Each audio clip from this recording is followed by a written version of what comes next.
Rosh Hashanah and Yom Kippur are coming up, and I thought it would be really lovely to hear from many of our congregants what their favorite high holiday memories and stories are. So here you go.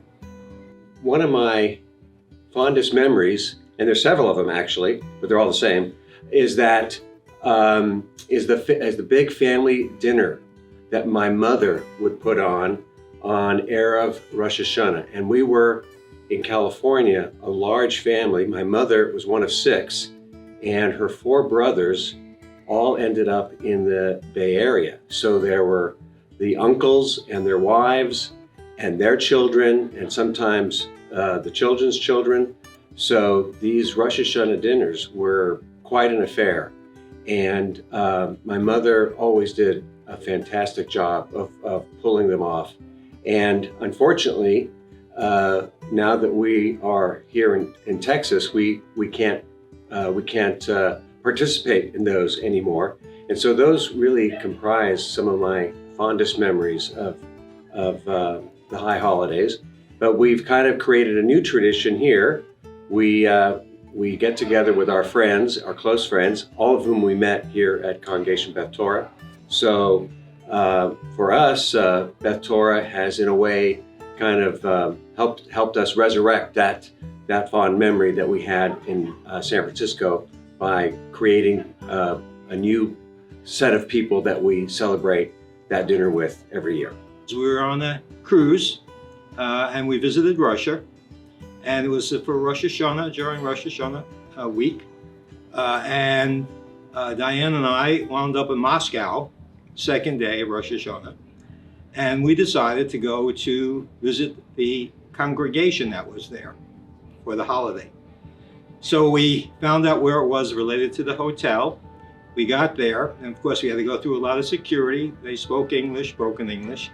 And finally, we heard the shofar blow. So I told Diane we need to go visit the rabbi, and she said, we're in Russia. You just don't go in. And I said, it was a Chabad house, because you saw that symbol. So we went upstairs and saw the congregation gathered with the various challah and wines in celebration. And she said to me, how do you know where the rabbi is? And I said, well, he's the guy in the biggest chair. So I proceeded, she said, I'm going to stay back here, you go ahead. And so I proceeded to go to visit the rabbi. And so I got to the rabbi, again, going through a couple of people before I got there. And I said to the rabbi, because I didn't speak Russian, hello, Rabbi, my name is Jerry Gardner. I come from the United States. I live in Oklahoma.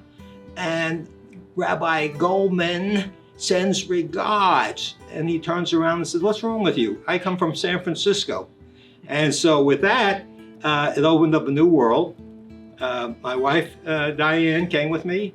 He invited us to stay and share some stories. And her grandfather was a rabbi in Poland. And so there was a mutual tie into the religious experience, and probably never forget that experience our entire life, because that was a special event for us. So that's our story, our Russian story, our Russian connection. And we made it back home in one piece, even though we went to see the head rabbi for Moscow. So we enjoyed that trip immensely. Yes. Yeah, anything else? That was our very first trip together. That was the very first trip. It was in 2015. Right. And we weren't married, so it was very interesting with the rabbi. He was kind of, not saying a whole he said, lot. well, introduce your wife. And I said, So